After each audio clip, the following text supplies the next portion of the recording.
I'm Dwight, and this is Deborah Phillips, and we've been members of Journey Church since the beginning of the church.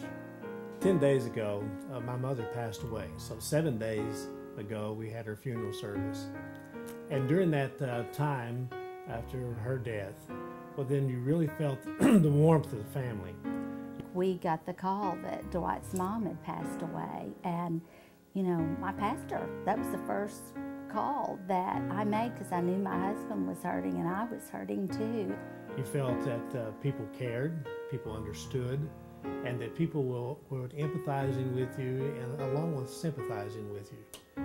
And that church family was extremely important during that time, and they continue to be important. And I knew we were gonna have Selena's good cooking when our hearts were hurting, and Karen Robbins to have ice chests full of ice, and what things that we don't even think about, and toilet tissue and paper towels, and even if they couldn't find us, they knew where to leave things. So they're just part of your family. They know what you need. My mother was a Christian.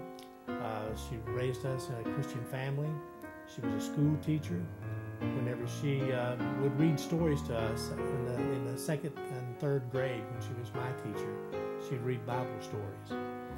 And I'm finding that at Journey Church that some of our children are getting some of the same things that they didn't get into public schools, but now they're getting at church.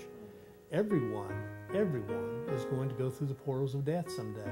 It's going to happen. And that is a very important part of life. And preparing for death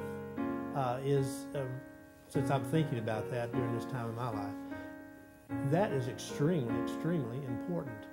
And so in the process of your church family helping you live your daily life, you know that you're also preparing for your eternal life.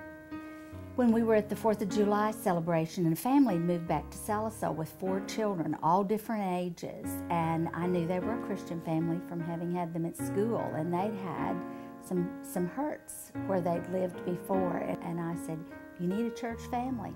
You need a strong church, because as Christian parents, you do everything you can do. You know you rely on the Lord. But when that church family, you know it's not just you praying your children under that umbrella. It's the pastor, it's the youth pastor, it's the children's pastor, everyone. And I think it's just such a blessing, and I cannot imagine life without a church family. I can't imagine what it'd be like not to have a church family, because the church family has been there for us. Indeed, life does exist at Journey Church for us.